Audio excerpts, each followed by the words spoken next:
Hey folks, long time no see. It is I, Willow Schuyler, for Reels and Heels. With me today, I have Jerome. He'll pop in right away. This is me, harem brushed, un unnurtured. You're getting me all unfiltered today.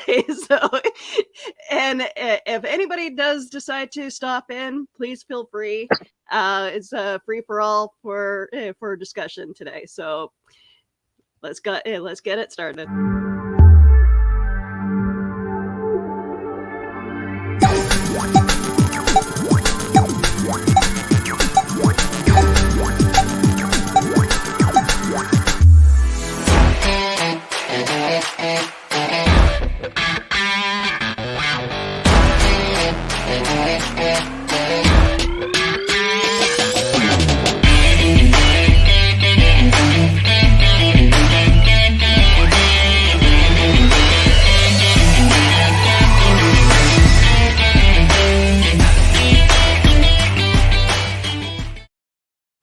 Hey. All right. Jerome, welcome to the show. I feel like I haven't talked to you in like months. Oh, you're muted. Yay! There we go. Sorry, I fixed the speaker problem. Oh, fantastic. I can hear you now. I'm not an old man again. All it takes is just going live. No, it takes me understanding what the heck technology is. That's all. But we haven't talked in forever. I think the last time we did was a pillow talk. Yeah. So you were saying you watched Suicide Squad. No, I watched Black Widow. Sorry, my apologies. Yes. In your opinion, how was the movie? On a scale of 1 to 10, I'd give it about a 7. Okay. There were some plot holes. Now, remember, as I said pre-show, I'm a comic book guy. So that means they got a lot of the comic book stuff referenced wrong. Red Guardian was wrong. Taskmaster was totally wrong. Okay. But on a whole, it was an enjoyable film. Scarlett Johansson deserved more than just this one movie. She really can be an action star. I just wish they would let her be one. She could be the next, bigger than Sigourney Weaver, so, but yeah, it was a fun film. And it's set up for the new Hawkeye series, the Disney Hawkeye series coming up. Excellent. So do you feel like the new Hawkeye series will do as well as WandaVision and Loki? It depends upon your audience. See, you got to realize there is let's just call it a friendly rivalry in the fan community between, is Hawkeye the new Hawkeye Kate or is Hawkeye Clint? I'm a Clint guy. Okay. I'm old. I like my Clint, purple mask and everything. Some want Kate. Do I think it depends?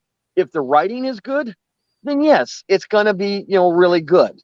If the writing, I haven't seen Cap and I haven't seen Falcon and Winter Soldier yet, so I can't determine. But if the writing is good, then it'll be okay. Yeah. It all comes down to the writing. All the actors they have that I've seen so far, they all seem to be pretty good actors. And, the behind the scenes, people seem to know what they're doing. I just wish that they would be a little bit more faithful to the comic books. And you know what? We're kind of getting that with James Gunn a little bit with him doing the Guardians of Galaxy. Oh, no, you don't think so? Okay. All right, so first off, you got to remember historically, the Guardians of the Galaxy came out in the 1970s. And it was these people from the future. They weren't these knuckleheads from another planet. Okay.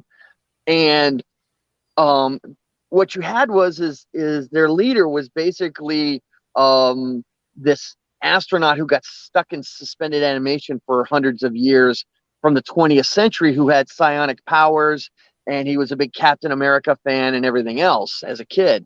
And then you had all these different people from different parts of the solar system as the Guardians. And it was actually pretty good. There was some really good storylines in there that you did. And they even had their own book, I think, in the mid to late 80s into the 90s. And then they got rid of it all. Okay. And that's where we get Star-Lord and everybody else. So the problem is, though, my problem is that when they did the Infinity Gauntlet, again, Jim Starlin had Thanos had to face off against Doc Strange, the Incredible Hulk, and Adam Warlock. Adam Warlock has been mentioned at the end of second Guardians of the Galaxy, but it looks like we're not even going to get Adam Warlock. Yeah. So Suicide Squad opened up. I saw it. Been getting a lot of rave reviews from the fanboys and girls. Yeah. Actually, you know what? They did pretty well at the box office. I heard.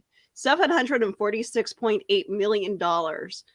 So that's a pretty good price tag on that.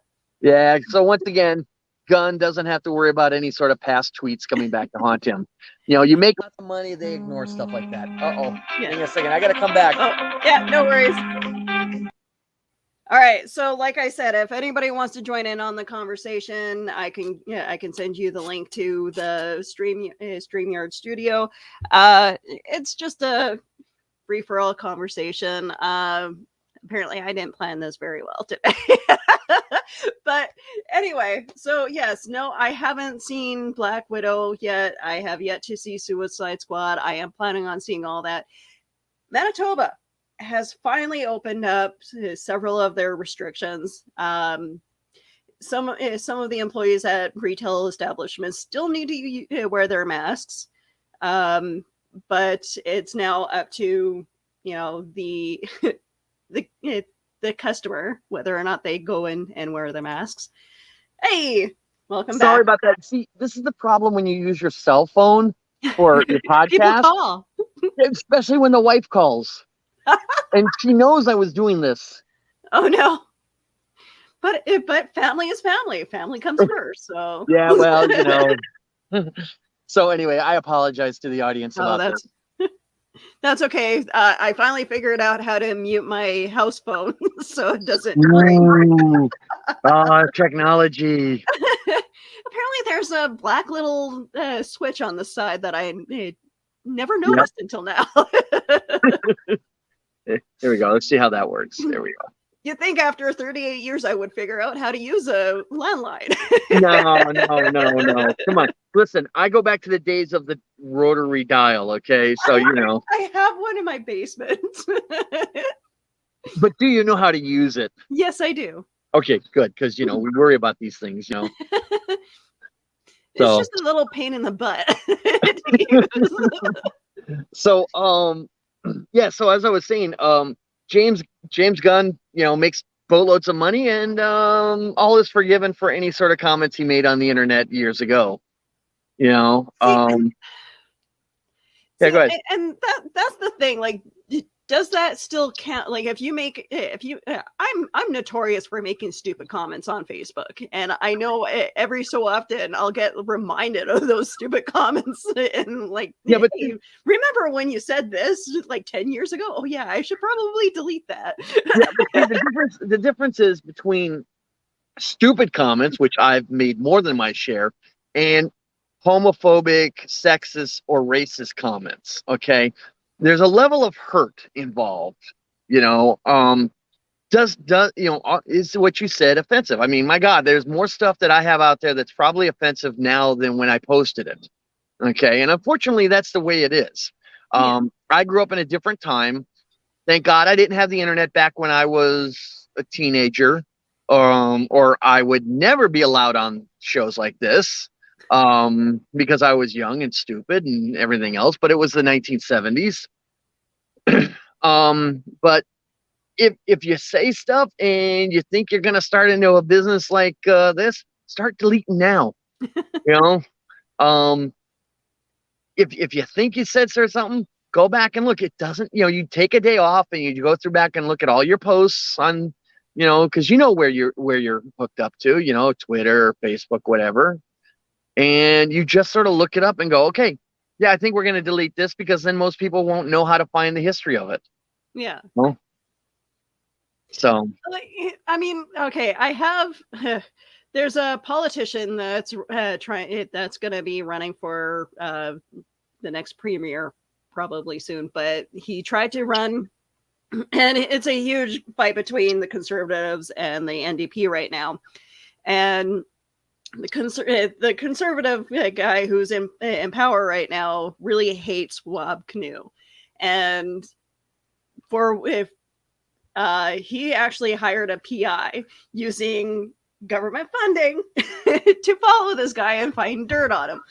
Now, I don't agree with that. That's typical BS when it comes to governments. Let me just say this, okay? There's a phrase that the author, you know who David Gerald is? Yeah. David Gerald says, history doesn't repeat itself, it rhymes. And everything you've just said to me reminds me of two events we had here in the 70s and 60s here in the United States.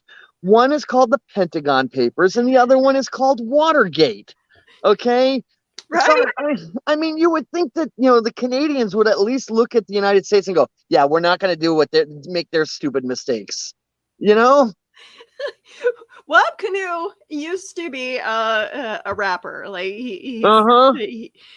he's an Aboriginal. He lived on the res. You know, he lived a pretty rough life, and he wrote songs about it. Right. And so they're using that against him as he builds up his career to run for the next premier of our province. Listen, you know, our country voted in Ronald Reagan, okay, as a president. We had Donald Trump as a president, which we won't get into that discussion at all. But, you know, I mean, Kanye West ran for president and got something like 30 or 40,000 votes. So it doesn't matter what your background is half the time, you know? I am very much aware that's illegal, but for some reason, I don't know what's happening with our government. Nobody's actually doing a thing to charge him for that. Yeah. So, yeah. And he believes it's justified. And it's like, okay, dude, yes, the guy had said that he did a lot of stupid stuff, and he's come clean about it. And I honestly feel like, you know, if there's going to be an actual politician that's going to be honest about his past. You guys have some mayor who was a drug addict or something, who died or something. That was Ontario. There you go. Ottawa. You know, by the way, so some comments. Apparently we have this longtime listener, first time caller named Ryan on there. Hi, Ryan. Rose, I want to say hi to you also. She did a really good show last night. If you missed it, please go and check out I definitely want Classic Television Smackdown. Great show on game shows. We're going to definitely be doing a part 2, a part 3, a part 4, a part whatever. You know. Good to see you, Grant. Yep. So I love this one. Jerome is at work. Don't get fired. Listen, what you can't see here, I'm going to show you real quick. Okay, is see how the lights are off or kind of dimmed? That's because there's nobody here. Okay. And if I have to, if somebody comes up to my cage to ask me for something, you'll see me drop out. Okay. Yeah. So I've done this before. You can ask. He's technically on lunch for the next. Oh yeah, as a matter of fact, I got to figure out how to have my lunch because you know I can only stay out so long technically. All right, I got 3 minutes before I have to log back in. You know, there's the whole, you know, log back in stuff, you know. Technically, I'm not supposed to show you this, so don't tell anybody I just showed you that, everybody, you know. So Grant says that you are the first person I've ever known who read Guardians of the Galaxy. I've got the run, and I've got the original appearances back in the Avengers day, okay? You know, I'm a huge, now remember, I'm a Hawkeye fan, okay? With the exception of about 5 books, I've got every Hawkeye appearance pre-Avengers Disassemble. Okay? And if you know a place I can get a Fantastic Four 19 cheap, let me know. You know? I'll take a look at the new comic book store that opened up a while ago in my city and see what they have. There's a great page out there if you're a Marvel fan and you have like a certain character you want. And I think it's called Marvel Chronology project. Okay, and up until Disassembled, they basically put in order every single appearance of the Marvel characters. So if you wanted to follow, say, the chronological order of say Groot, they would have it, and you know, from first appearance or prequels from the first appearance and so on, and you could basically get the entire run of your favorite character, and that's what I did with Hawkeye. Okay. You know, so I'm definitely gonna have to go back and read a bunch of Hawkeye comics. yeah, if when you do, let me know, and I'll give you the quintessential ones to look for. Okay. Because basically you're going to have to find reprints of some of them that go way back to the early days and then to the 80s and so on. Hawkeye's got an incredibly varied history, and there's actually a real evolution of the character. So okay. But so let's see here. You said you wanted to talk about Black Widow. Black Widow, Suicide Squad came out. We talked a little bit about it's on my list. I'm sorry? It's on my list to see. Yeah. But since I only get one day out of the week off, which is Wednesdays, I have to, make a deal with the wife and all that. And So is this like a reboot of the whole Suicide Squad, or is it? It's actually the third. It's the third one of the series, because first there was the Squad, right? The first one we all remember, which was a financial disaster. Then there was Harley and the Birds of Prey. Emancipation, yeah. Right. Then now there's this one, and they consider it basically a trilogy. Okay. And I gotta be honest, I didn't care for the first two. See, okay, I watched the first one. Break time's over. Yep, lunch time's over. I watched the first one because, well, one, I wanted to see where it was going to go, and I had 3 tickets. There was a local celebrity that is in the film. And so I watched it for him because he plugged it all on the news and on radio, and he's like, "Yeah, I'm in this. I play one of the characters, Slipknot," and he was all excited. The only problem with it, he dies in the first 30 minutes.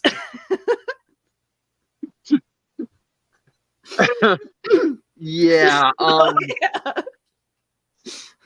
I will say this, okay, about from the first Squad, is that up until the Squad, they had gotten Amanda Waller wrong all across the DCU.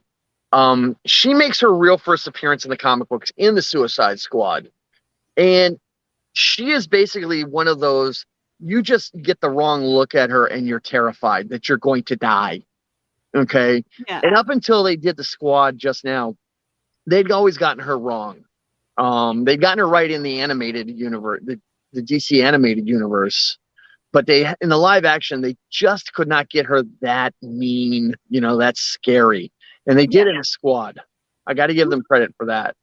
I don't know if Amanda makes an appearance in this last Suicide Squad. I hope so, and I hope they keep her that scary. Yeah. But beyond that, the second one was the second one was okay for what it was, but yeah, if you're going by continuity about characters, just throw that out the window. But there's amazing fight scenes in that movie. So yeah, and we'll see what happens. I mean, I may change my mind. The villain, for those of you that don't know, in the new film is Starro, and Starro was the very first Justice League. Okay. Now, have you seen the new Squad? No, I have not. But okay. I was just reading one of the reviews, and they basically said because of the success of Squad and I guess Wonder Woman and Shazam, basically the Snyderverse is over. You got your 4-hour film, and now you're done, because they're going to go a different direction, because the Snyderverse ain't making the money that apparently these other films were. So we'll see what happens. Yeah. And so Nathan Fillion is also in the film. Oh, really? What does he play? That's what I'm so removed of this from this new film because of the fact that I try to stay away from the trailers because I want to go in fresh brain, no expectations. And so apparently us Canadians took it to the internet to reassign the name of Edmonton's rename the Edmonton's City Hall for 24 hours as the Nathan Fillion Pavilion. Yeah, I saw that. Yeah, so that's. But here's my thinking. It's like, okay, so you wasted this time, the money renaming for 24 hours. Why wouldn't you go and name the why wouldn't you use it to rename the Canadian consulate? That makes more sense. People actually go there. Okay. Okay, so I found out where. Oh Lord, I'm reading real quick what the role was. Okay, he's a variation of a DC character called, and you ready for this one? Arm Fall Off Boy. Yeah, thank you very much. You know what? I think I'm pretty just good. It's a variation of the character. Let's see, telekinetic control of detached limbs. Oh my God! I really want to see this. I want to see how they do this. If nothing else, the rest of the movie may be horrible, but I just want to see that now. Yeah.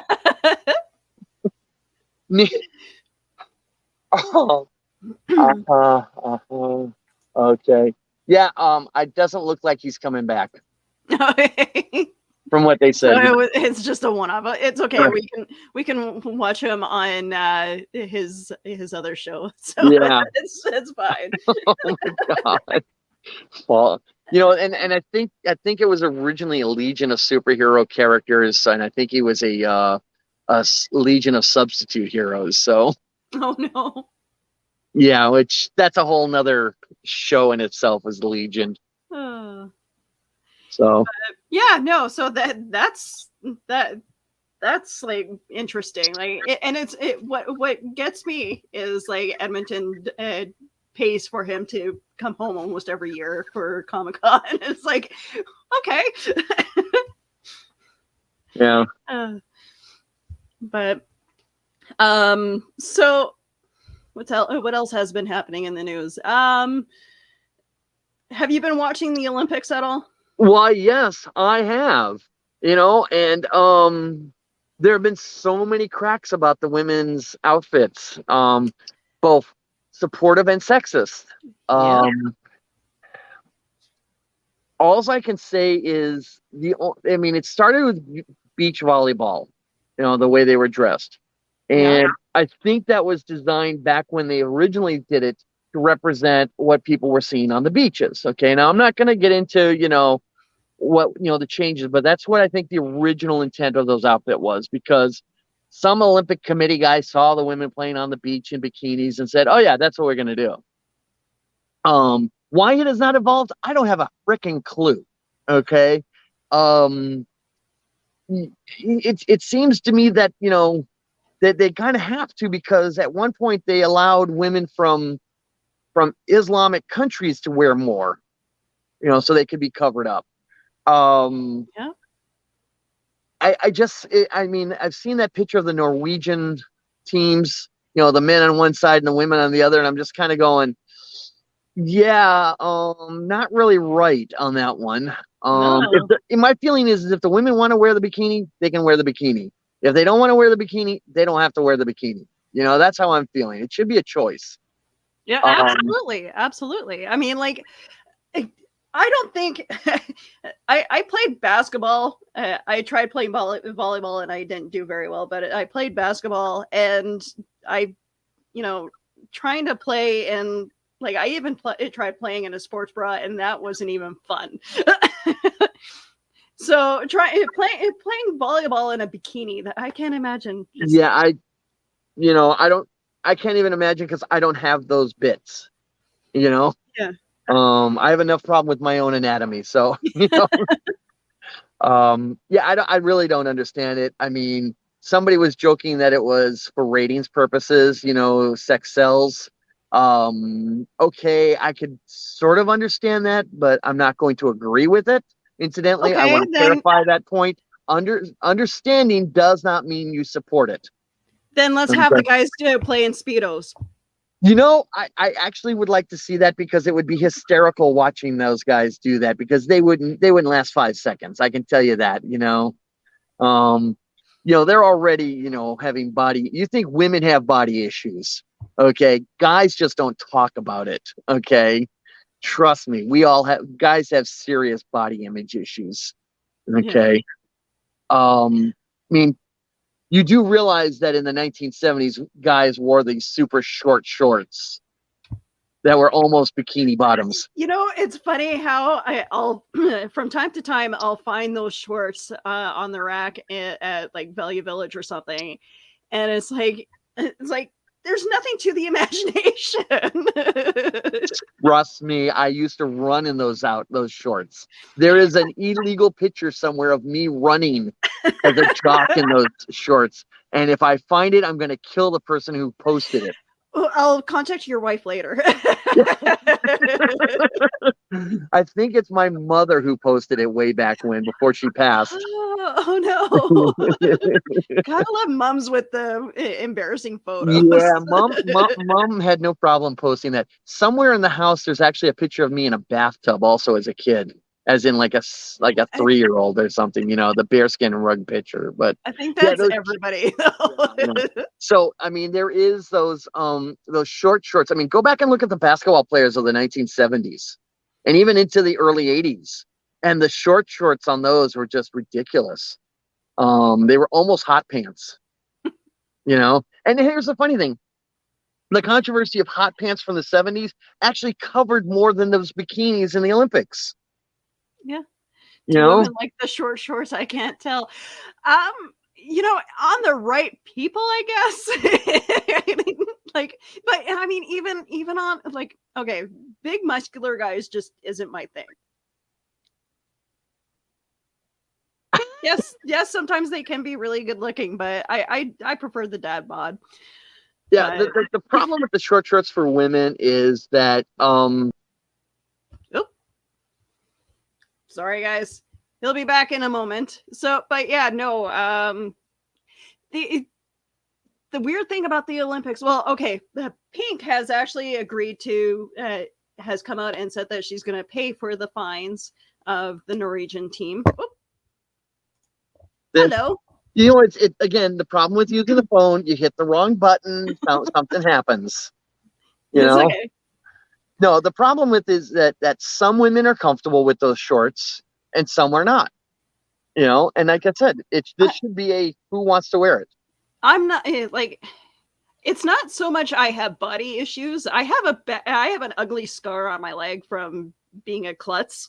Oh no, you should display that, man. That's a badge of honor, those scars, Haven't you ever seen those movies where people are showing their scars going, yeah, I got this one from I have a scar. I have a story for every scar, and it's usually I did something stupid. Yeah, but now you're doing the Laura Croft thing, or of how you got the scars, and it's always you should see the other guy. Well, and in this case, yes, exactly. I'm still healing from my fall.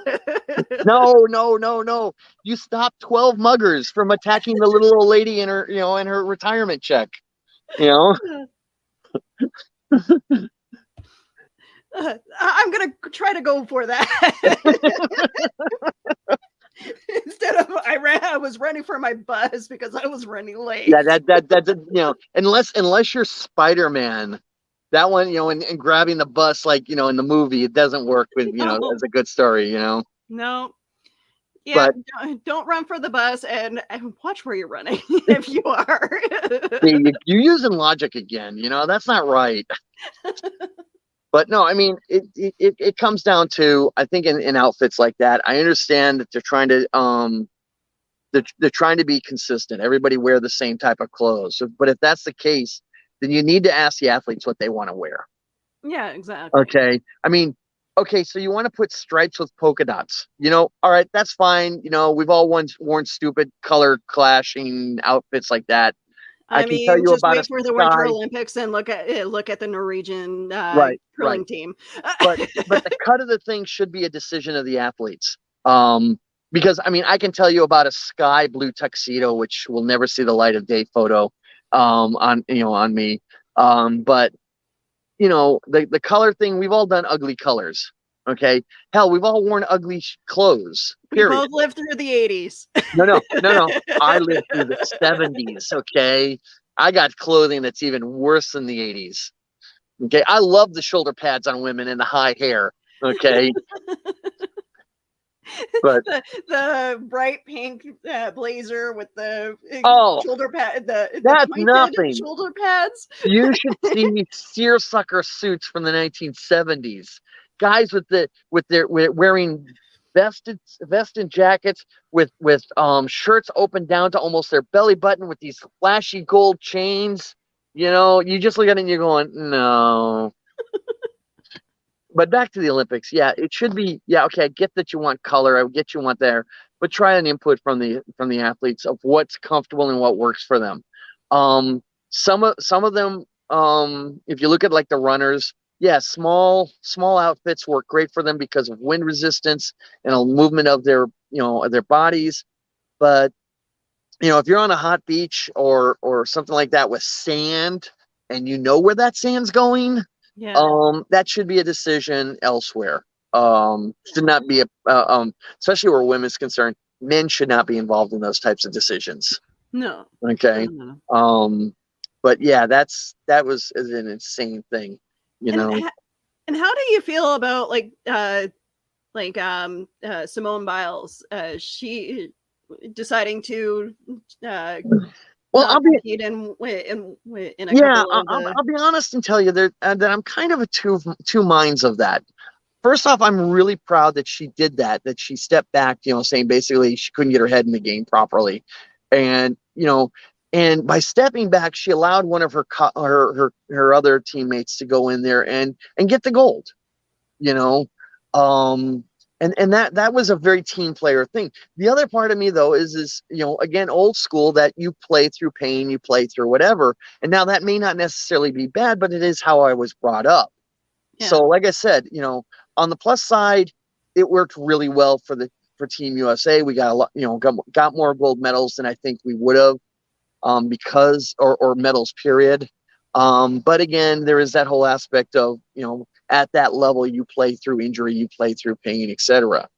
I'm leaning more towards she did the right thing.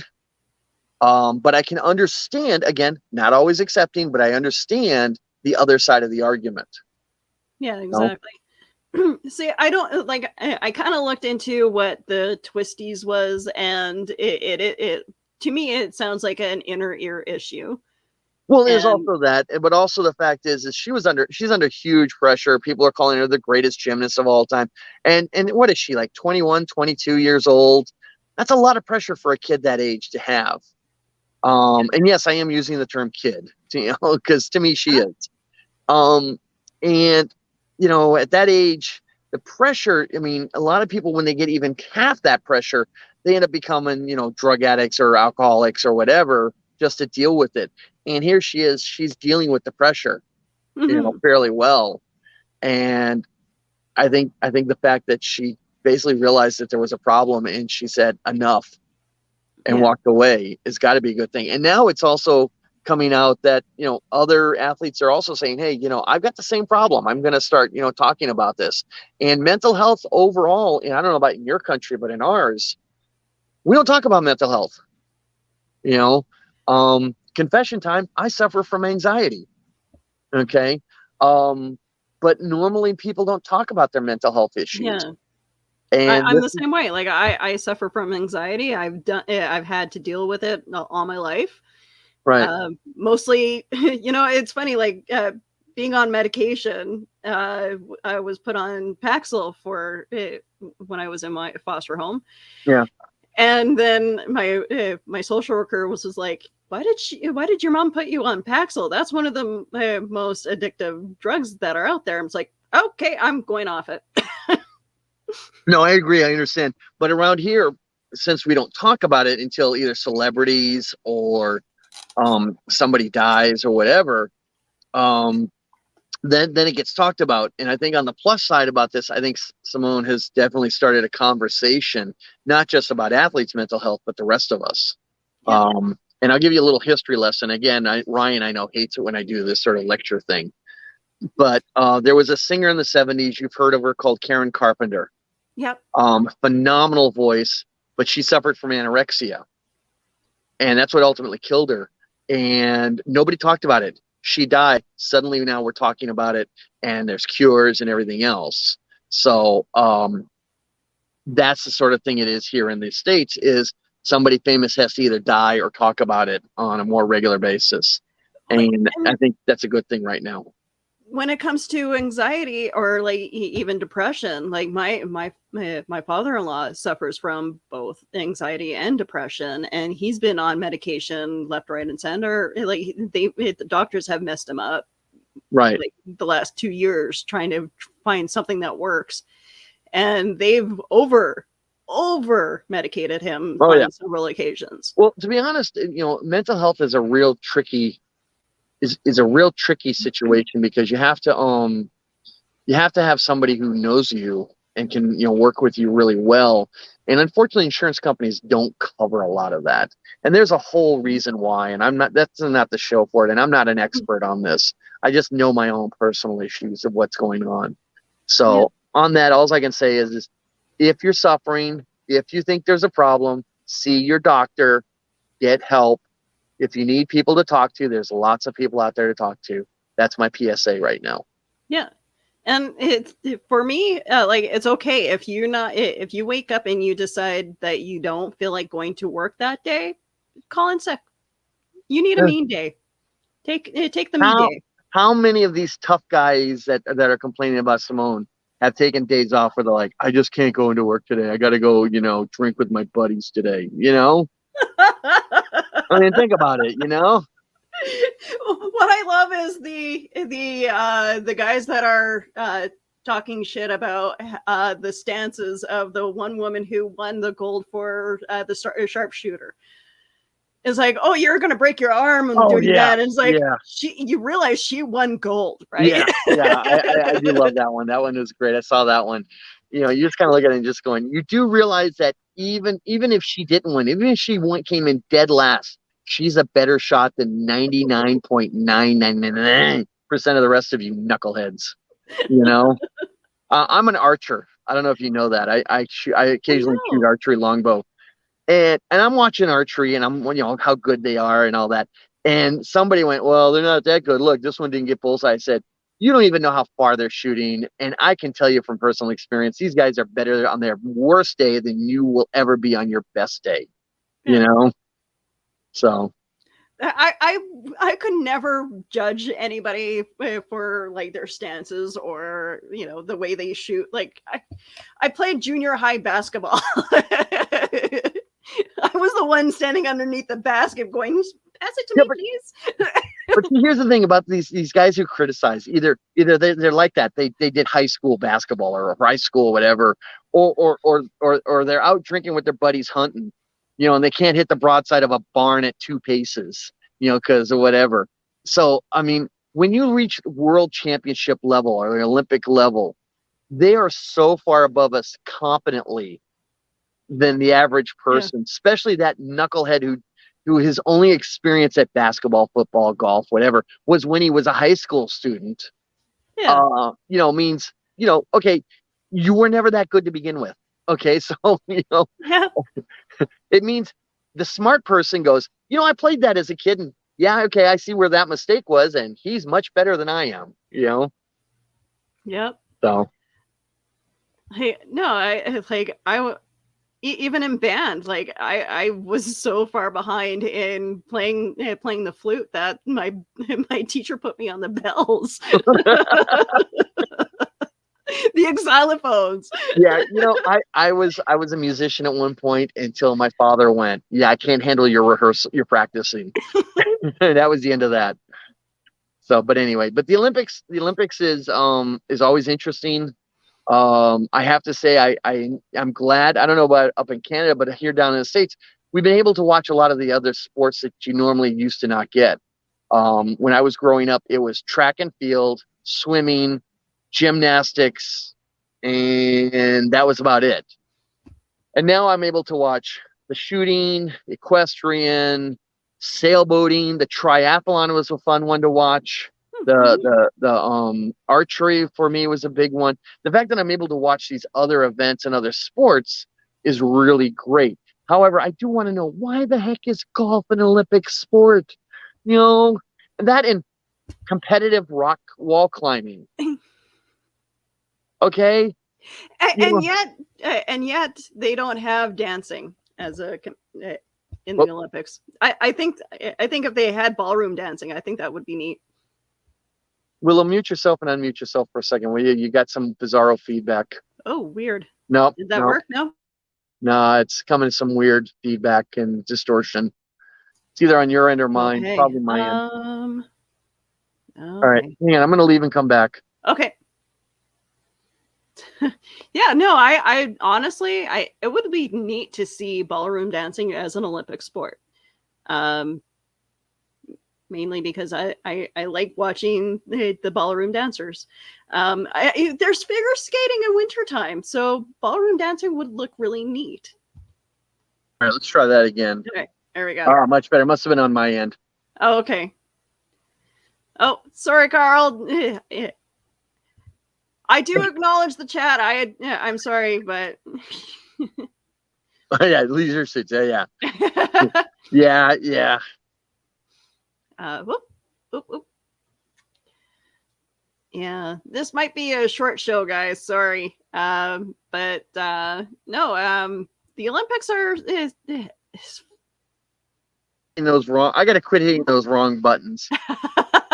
That's okay.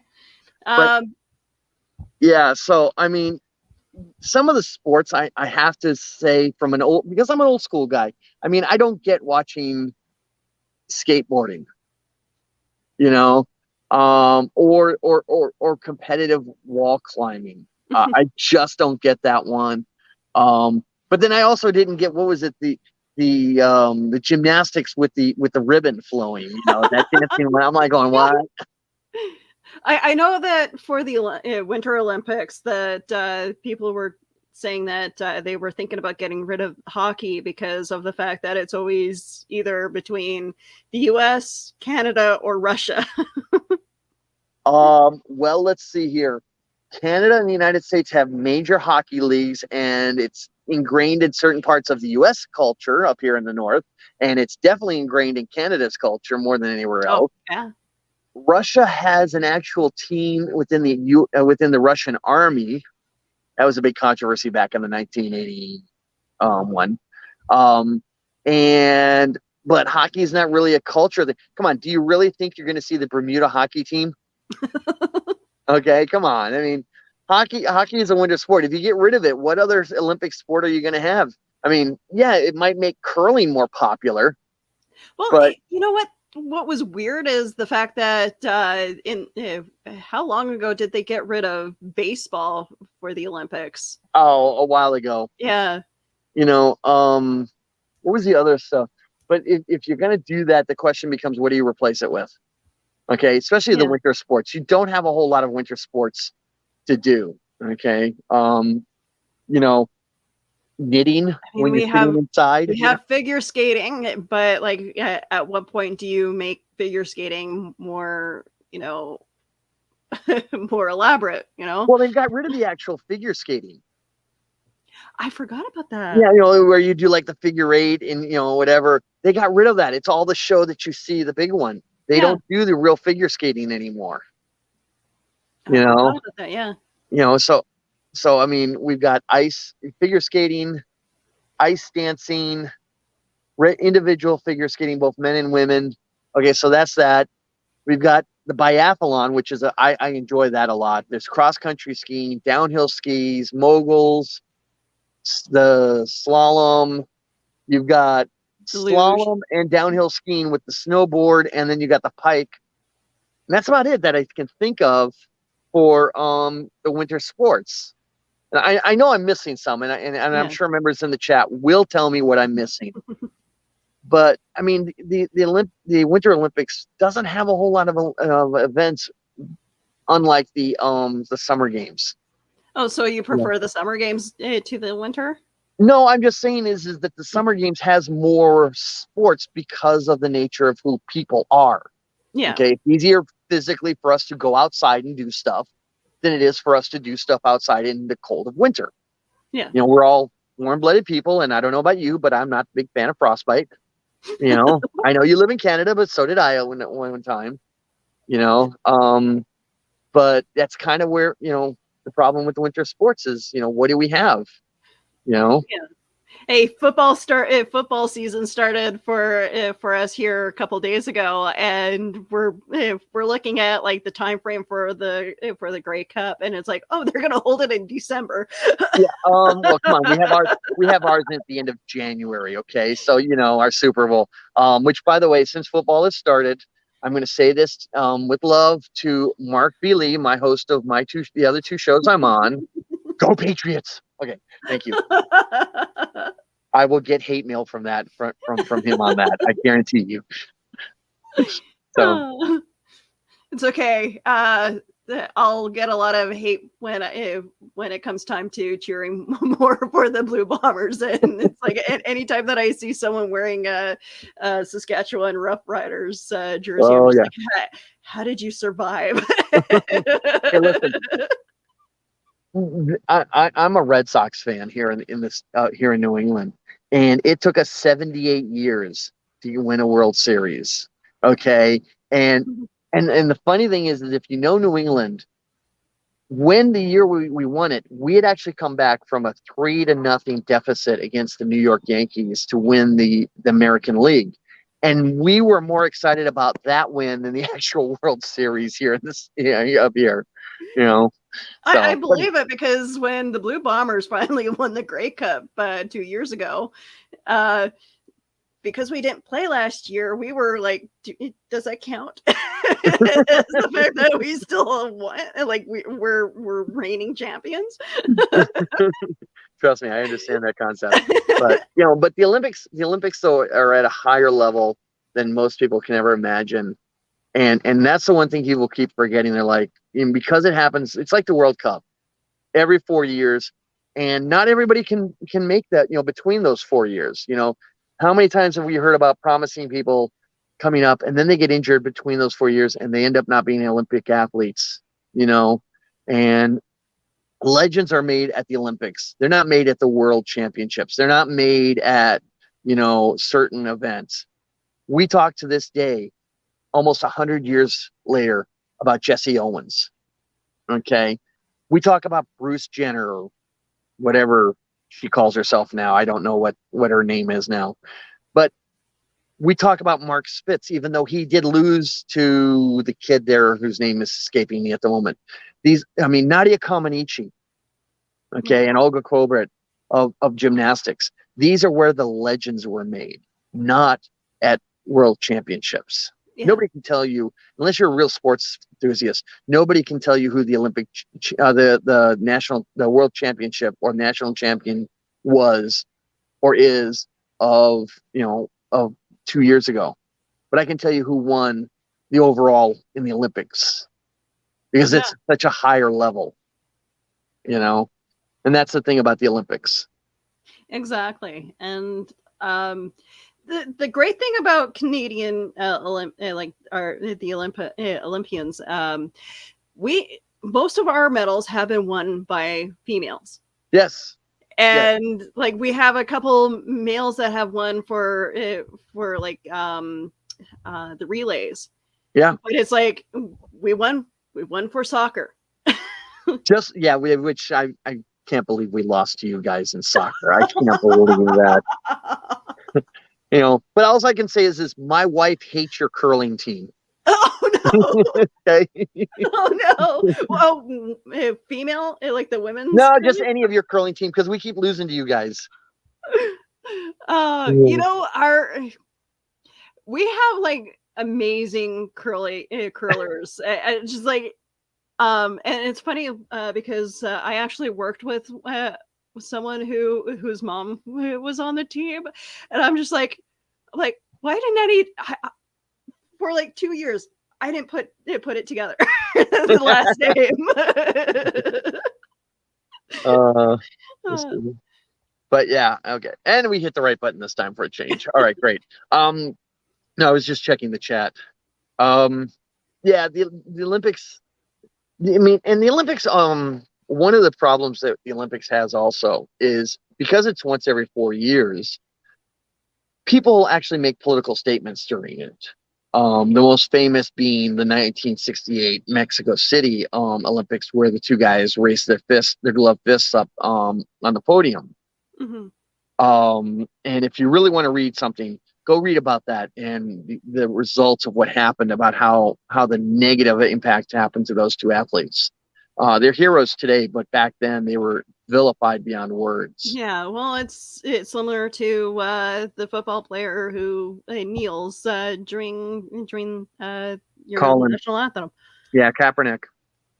Yeah, but sports has always been political in one form or another. I mean, here in the States, again, I mean, I don't know how much you know of American sports and stuff. Like, I know you get all of our television up there, which I'm sorry about that. But I mean, you look at Jackie Robinson, and that, yeah, that was the right decision for the country. It was painful for a number of people, but that was also a political statement. It had a huge political connotations. When Muhammad Ali went from Cassius Clay to Muhammad Ali, there was a political concern in there. Yes, the man's religion played a huge factor in it, but his basically declaring him a conscientious objector, there was politics involved in that also. So let us not kid ourselves that politics should not be in sports. It's always been in sports and always will be. Well, and it seems like every year there's some kind of human rights thing that we're focusing on when it comes to the Olympics.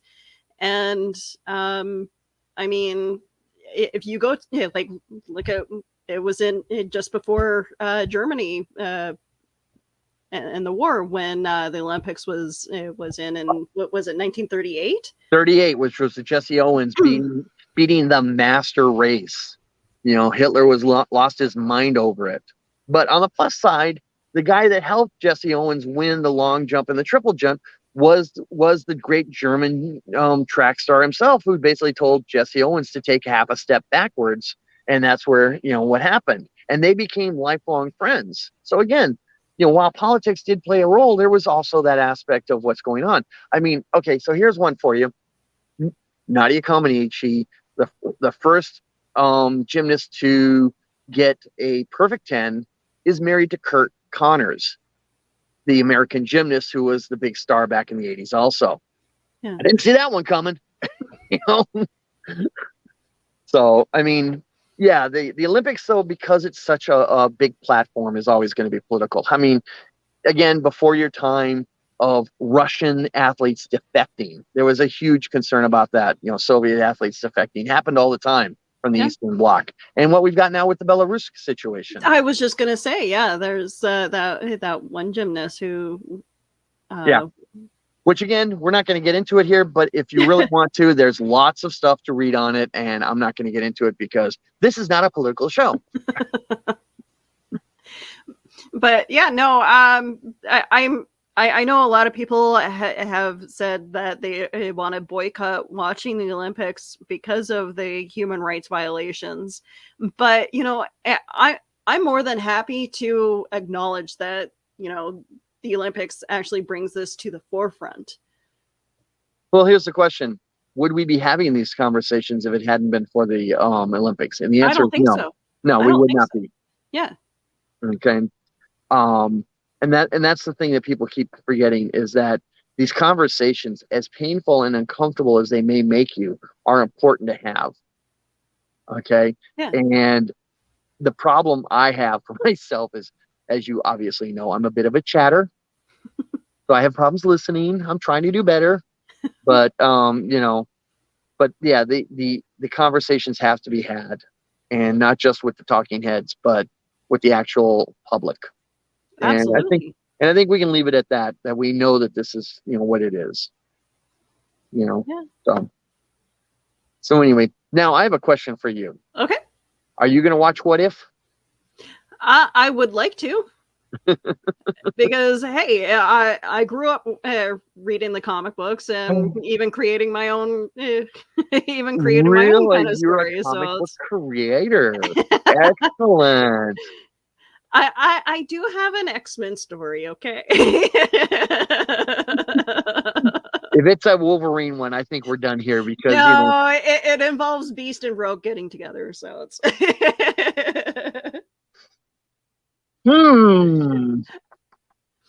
Well, didn't Beast come out?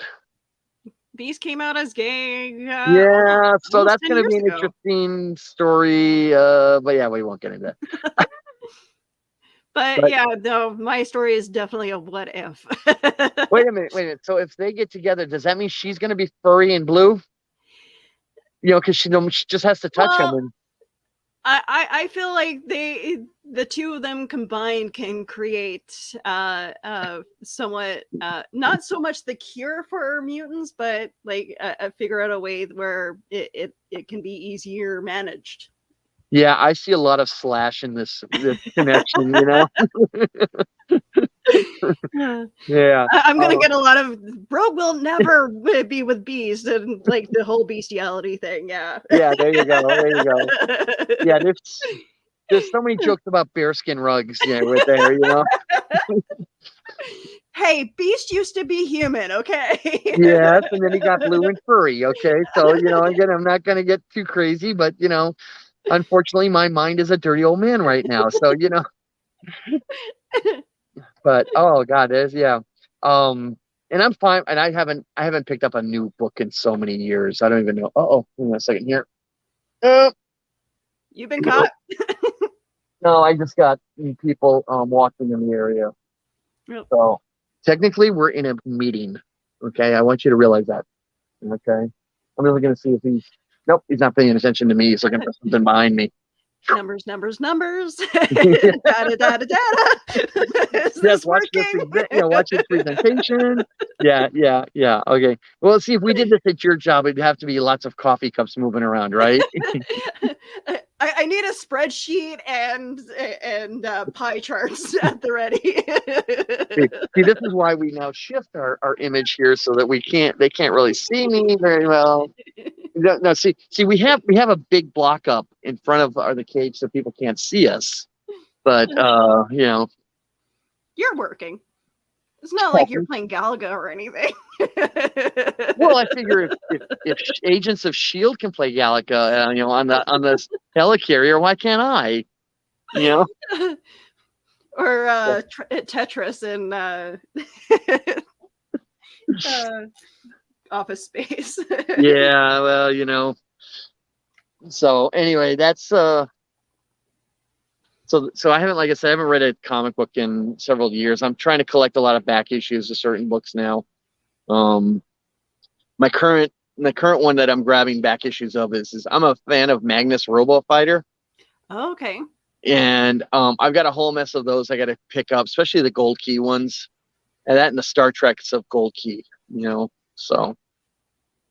Okay. But I'm running out of space to put things.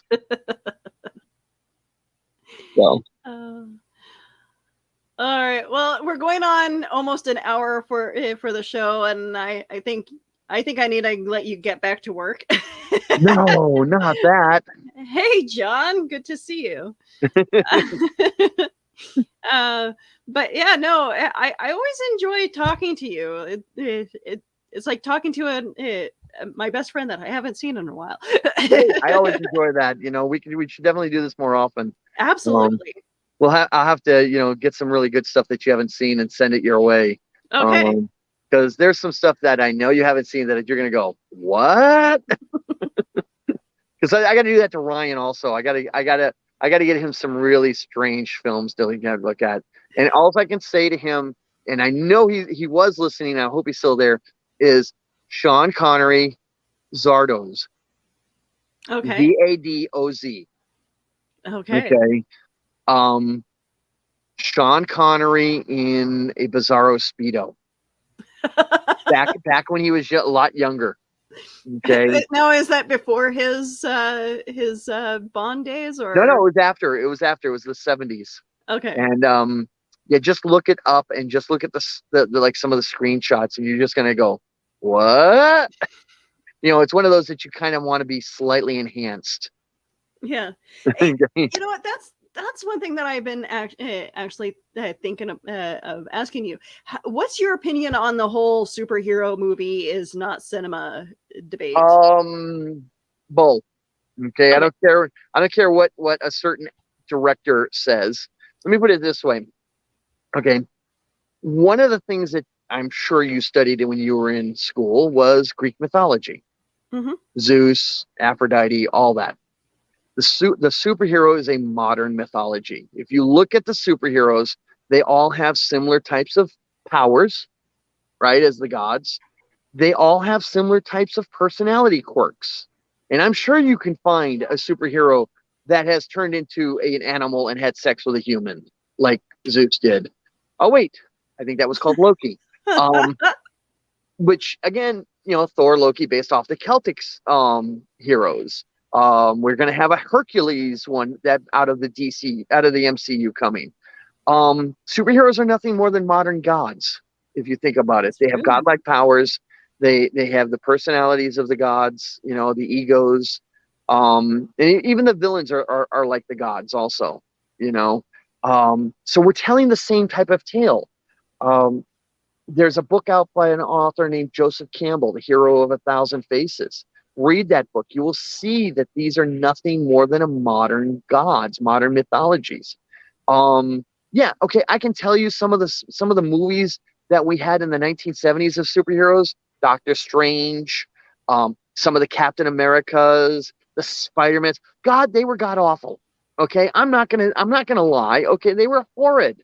Okay, but you look at the modern stuff, starting from about the time of Blade onward, or even the Michael Keaton Batman and onward.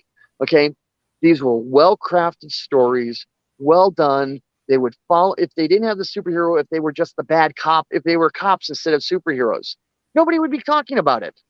Yeah. Okay, do we say that the chase scene or the movie Bullet or the French Connection were bad films because they had dynamite car chases in them, the two greatest car chases in the world? No, we compliment them for their great superheroes. Well, the nature of the films have changed. Okay, one of the greatest superhero films is Winter Soldier. Okay, yeah, it's got lots of explosions, guys, but it's also got character development. It's got actual development of identity, of dealing with consequences. Yeah. Okay. The superhero film is a film. The problem is it's not what some people call cinema. Look at the stuff that the people are saying is great cinema. It's gangster films. This one Scorsese, saying, and what has he done? He's done a lot of gangster films, right? He did, was it The Gangs of New York was an organized crime film also, even though it took place in the time of the Civil War. You look at what it is they're not the films that these people have made, but they're other types of films. Okay. Yeah. Are they a little over the top? Yeah, they are. There's no denying it with the action and all that, but that's what they are. They're action films with guys in spandex. Okay. If these guys were in, okay, let me ask you this. If the last two Avenger films, get rid of those hero costumes, right? Put them in military uniforms. Now it's a great war film, a la Saving Private Ryan. Okay. If you put spandex on the guys in Saving Private Ryan, it's a superhero film. Okay. Yeah. So it's no different. It's the storytelling. The difference is is, am I wearing spandex or am I wearing, street clothes? And that's the difference. Yeah, okay, I'm flying. All right, you know what? Great. How many guys are jumping out of planes with parachutes that would just robbed a bank and they got an FBI agent chasing them? A la, a film about that, and that's considered great classic filmmaking. Okay. Yeah, that's what it comes down to, is the costume. Are you wearing spandex or are you wearing, what would be acceptable on the street corner? Now, of Yeah, course, exactly. spandex is acceptable. If I walked around in Deadpool outfit, nobody would blink an eye. But And I mean, for me, what it comes down to is you're spending like $25 going to the movie, if not more. right. And is that movie going to be worth worth the money that you spend? I mean, I'm not going to spend $30 on a movie that's only an hour and a half. Well, there's a couple of films that I would say I'd spend that money for to go back and see again. As I have told Ryan, there's a number of films that I recommend. Okay, one of the films I recommend to you, Willow, if you haven't seen it, sit down with your husband, get a bottle of wine out, and watch Casablanca. Okay. It's a classic film. Okay, but if I were to put people in superhero outfits on that one, suddenly it's a horrible film. Okay, and by the way, the superheroes actually started around that time frame, also in the late 1930s. But that was all pulp stuff. Right. But it's still, trust me, it all started there. The point I'm getting at is some of these people who say the films are not cinema want you to come out questioning certain things. They want you to question the subject matter of whatever that film is. They want you to change your perspective. People like when they did 2001, they wanted you to question the nature of reality, of consciousness and stuff like that. Some films want you to question the nature of the society you live in. And the superhero film can do that, as we are starting to see with some of this stuff. People are making, stronger choices. You look at you look at the Batman trilogy, okay, that came out, Nolan's Batman trilogy. If I had put him in a cop uniform, okay, nobody would have had a problem with that film, those films. They wouldn't have called it a superhero film. And you would have had a cop who did character development and growth. Now, what's the difference? I've got this guy in spandex and body armor, and the body armor is the same as a cop or a soldier. And now we're being critical because of that, the guy's wearing a mask. If you take off the ears of the bat suit in those films and get rid of the cape, what's he wearing? He's wearing body armor and a helmet. And that's a uniform.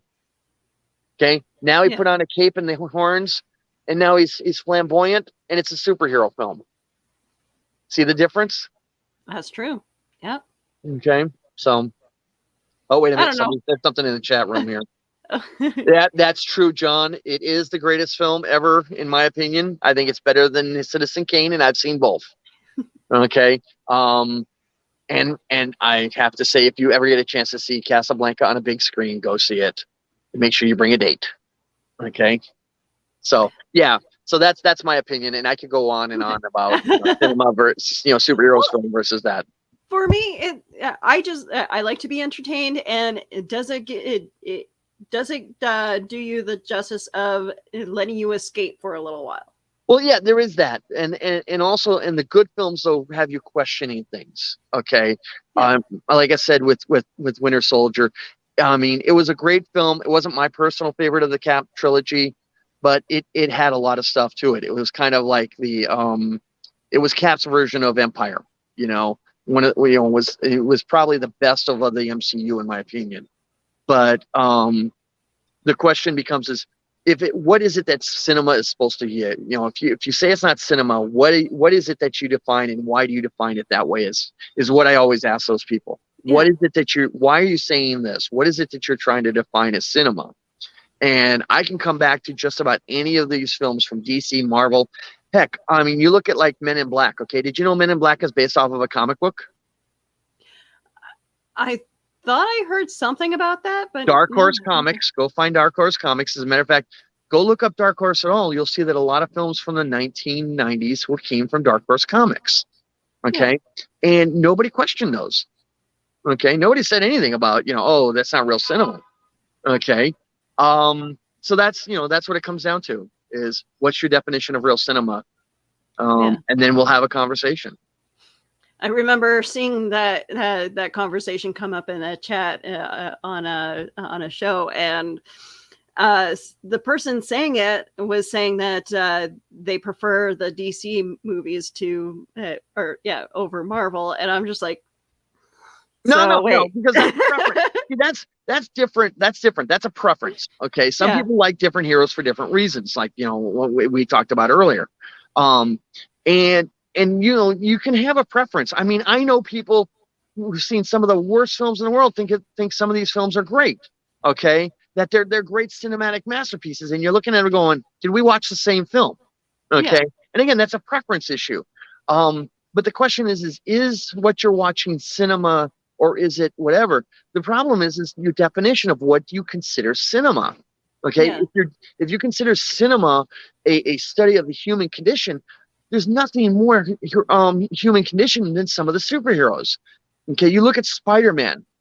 What is Spider-Man constantly doing? He is constantly having to live up to a mistake he made with his uncle, a beloved uncle.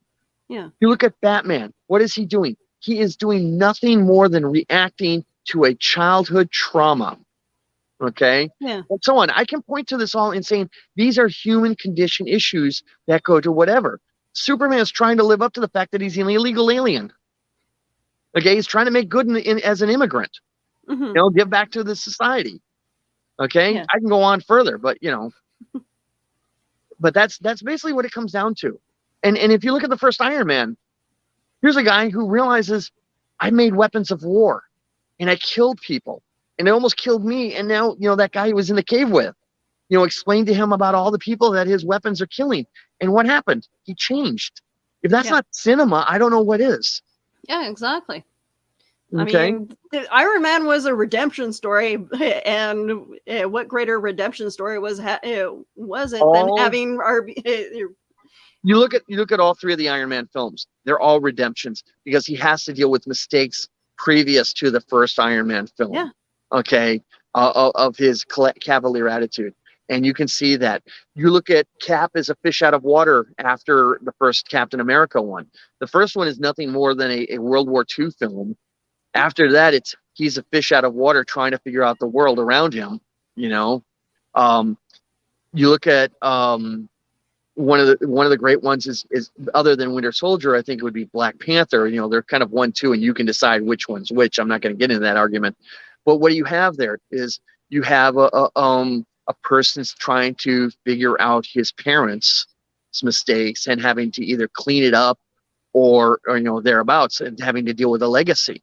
Yeah. And you get that all the time in films, that have to deal with organized crime or a family business or something along that line.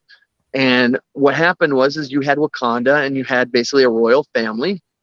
We've seen films with royal families and having to deal with, the mess ups of your parent who was the king or queen, and that's cinema right there. Family members. Yeah,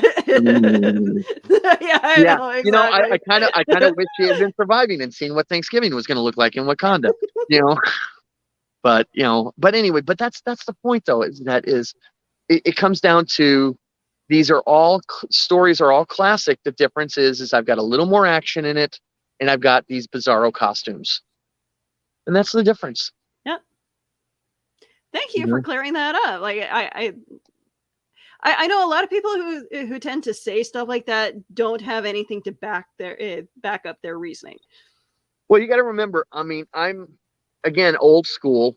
As a kid, reading science fiction, and I'm a Star Trek guy. That. And you have to, and for years you had to defend it. Now, all right. So one of the biggest films of the turn of the century was Lord of the Rings. Mm-hmm. All right.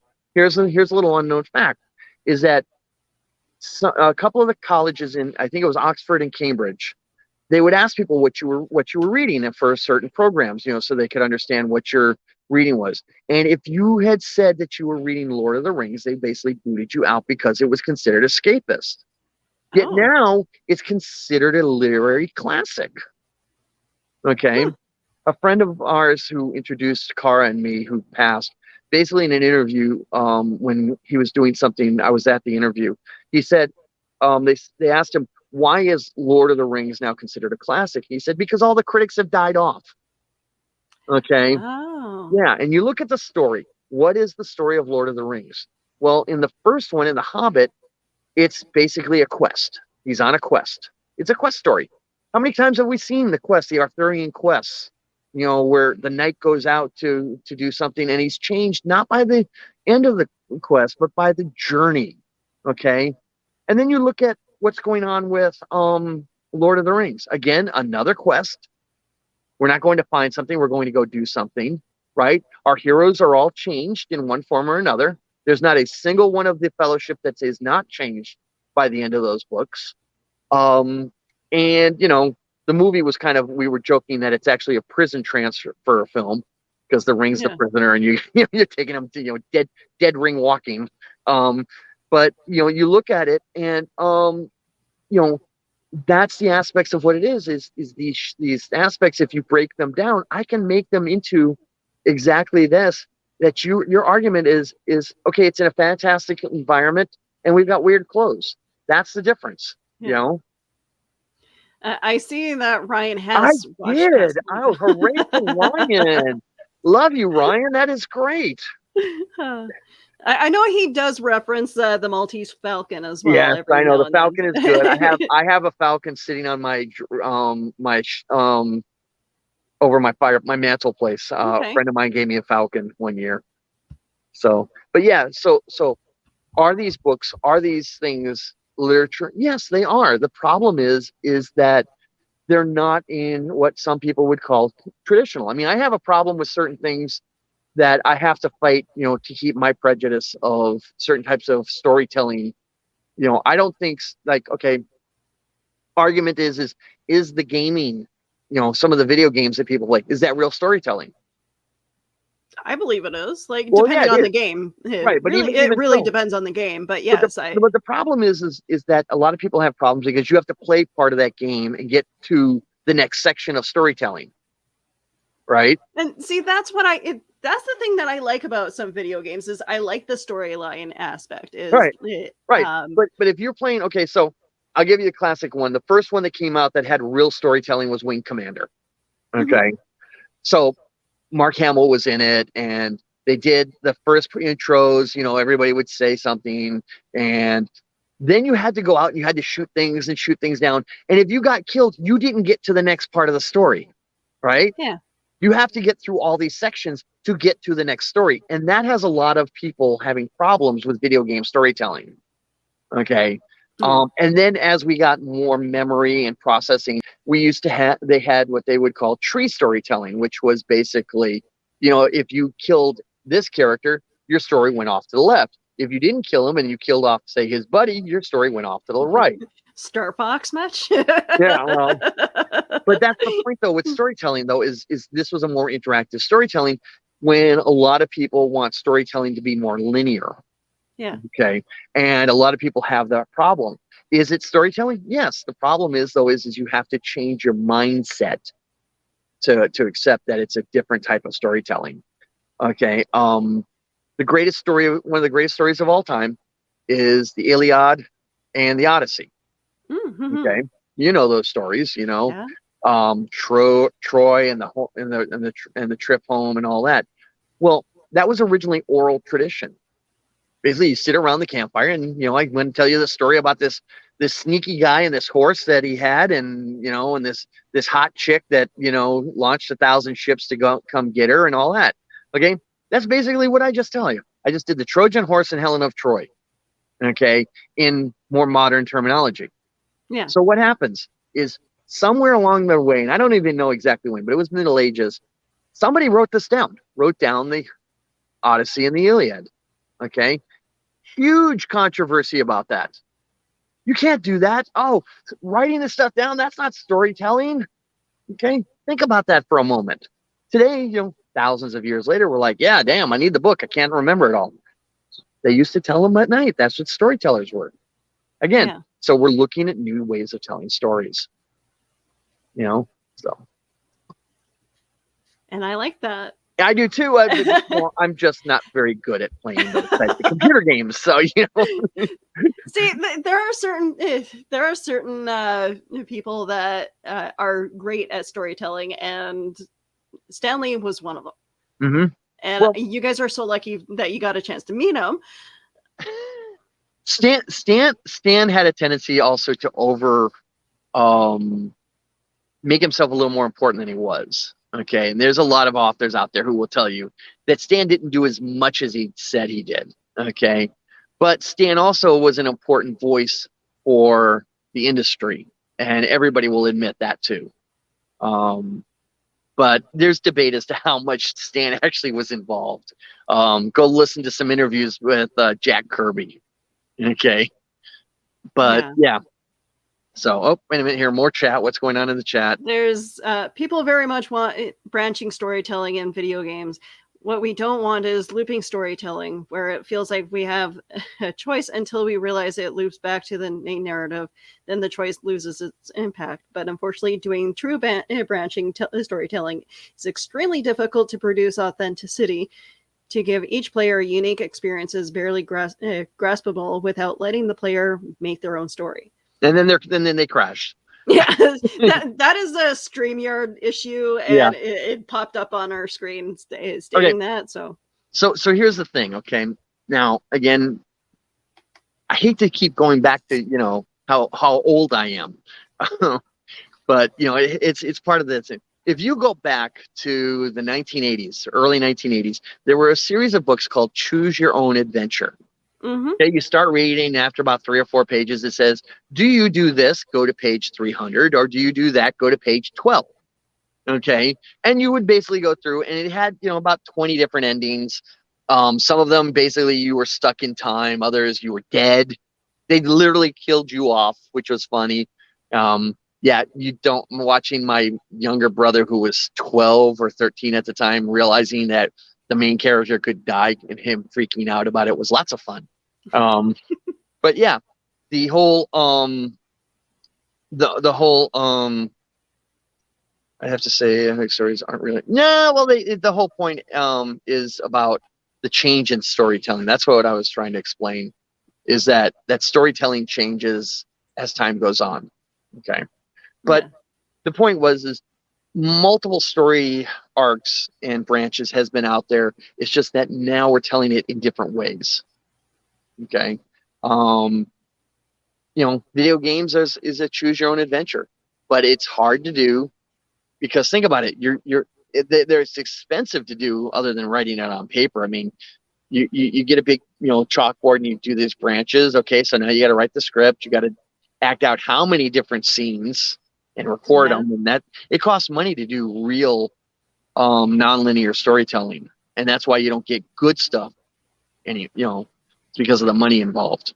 See, and a lot of video games now are like movies, and I kind of like that. I kind of like how video games just like like infuse you into the game itself, and I'm very much of a I'll get invested in the games that I play. Yeah. And like I said, though, is that the storytelling style is changing to meet our technological changes. Okay. We went from sitting around the campfire telling stories to some guy named Gutenberg invents this thing called a printing press. And now we're recording ours. So now our stories, instead of changing over time like they did, because, anybody who's played the game Telephone knows how things change over time. Now our stories were locked in, basically the equivalent locked in stone. Then we've come up with a visual storytelling, which was the film and television and radio. I know radio's not visual, but trust me on this one, it's visual type aspects of it. Yeah. Then we got into computer gaming, which now developed into a more nonlinear storytelling. And so that's where we kind of went with this. And as our technology has changed, so is how we tell our stories. And video gaming now allows a much more creative form of storytelling. Yeah. The problem, like I said, is that you got to play that damn video game. And if like me, who's old school, has a problem with the modern controller and can't get it to work because I'm a horrible player, than it is. Yeah. If we go retrograde graphics and simple animation. No, I understand what he's saying. Yeah. But anyway, so I have to say adios at this point. Okay. All right. Well, thanks for hanging out with me, Jerome. Always a pleasure. You have a great day and stay out of trouble.